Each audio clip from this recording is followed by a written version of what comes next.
नमस्कार दोस्तों, स्वागत है आपका आपके अपने यूट्यूब चैनल पर। तो दोस्तों, रीट थर्ड ग्रेड शिक्षक भर्ती 2025 को लेकर आप सबके लिए इस समय की बहुत बड़ी अपडेट है। रीट थर्ड ग्रेड को लेकर दोस्तों इस वीडियो में बात करने वाले हैं। ऑफिशियली आंसर की जारी करने को लेकर दोगुना कट ऑफ क्या रहेगी, रिजल्ट डेट, आपका रिजल्ट दोस्तों मार्च के महीने में जारी होने वाला है। देखिए, काफ़ी सारे इस बार प्रश्न ऐसे आए हैं जो आउट ऑफ सिलेबस पूछे गए हैं, और इसके अलावा कुछ क्वेश्चन ऐसे भी हैं दोस्तों जिनका कोई भी औचित्य नहीं है, यानी कि प्रश्नों के ऑप्शन ही गलत हैं या प्रश्न ही गलत है।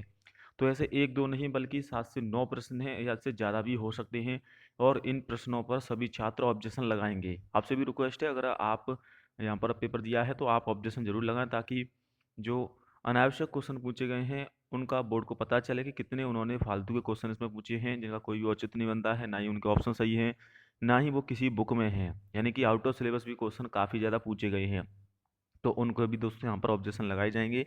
ऑफिशियली आंसर की इसी फरवरी में आने वाली है दोस्तों, आपकी लगभग 10 फरवरी के आसपास ऑफिशियली आंसर की आ जाएंगी, जिसकी जानकारी बोर्ड अध्यक्ष की तरफ से दे दी गई है कि L1 L2 की प्राथमिक आंसर की का कार्य चल रहा है। और कुछ क्वेश्चन ऐसे हैं जो बोर्ड स्वयं अपने आप ही प्रश्नों को डिलीट करेगा, क्योंकि उनको पता है कि इन प्रश्नों पर ऑब्जेक्शन आएंगी। तो ऐसे काफ़ी सारे प्रश्न हैं, उनको तो बोर्ड स्वयं ही डिलीट कर देगा, लेकिन कुछ और प्रश्न हैं इन पर ऑब्जेक्शन लगाए जाएंगे, और फिर ऐसे में 7 से 8 प्रश्न आपके डिलीट होंगे, इससे ज़्यादा भी हो सकते हैं। L1 में भी अगर बात करें तो 4 से 5 प्रश्न ऐसे हैं जो आउट ऑफ सिलेबस हैं या फिर उनको ऑप्शन गलत हैं। L2 में भी दोस्तों यही हाल है, प्रत्येक सब्जेक्ट में 3 से 4 प्रश्न आपसे फालतू के पूछे गए हैं, आउट ऑफ सिलेबस हैं, कुछ क्वेश्चन गलत है, ऑप्शन सही नहीं है। तो इन सभी प्रश्नों पर आप ऑब्जेक्शन जरूर लगाएं।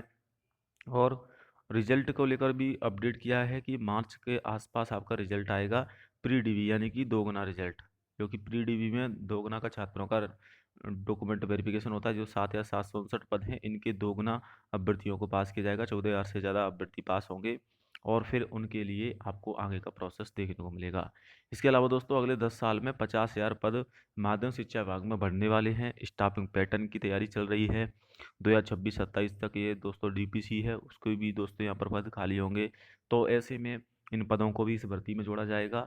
10 साल का मतलब ये नहीं कि आगे आने वाले 10 साल नहीं, बल्कि पिछले 2021 से ये काउंट होंगे, क्योंकि 2021 से आपकी डीपीसी नहीं हुई है, 2021 के बाद से।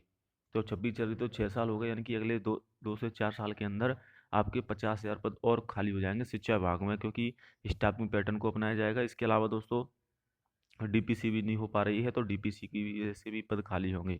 इसके अलावा शिक्षा विभाग में बड़े पदों पर भर्ती आने की संभावना है, क्योंकि इसकी बोर्ड अध्यक्ष की तरफ से भी दी गई है कि जो आपकी यहाँ पर भर्ती है, अगला जो 14 तारीख को आने वाला बजट है, उसमें शिक्षा विभाग में नए पदों का सृजन होगा। थर्ड ग्रेड भर्ती की घोषणा हो सकती है, बड़े पदों पर घोषणा हो सकती है।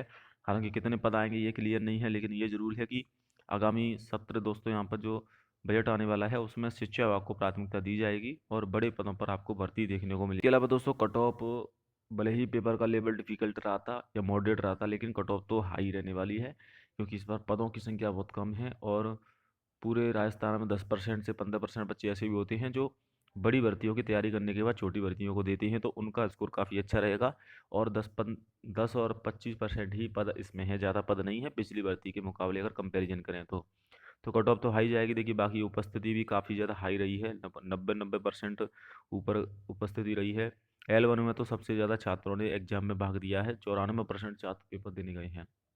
तो कट ऑफ आप 200 से नीचे तो किसी भी भर्ती की आपकी कट ऑफ नहीं नहीं रहेगी, यानी कि 200 से ऊपर ही जाएगी, 220 230 तक टच करेगी।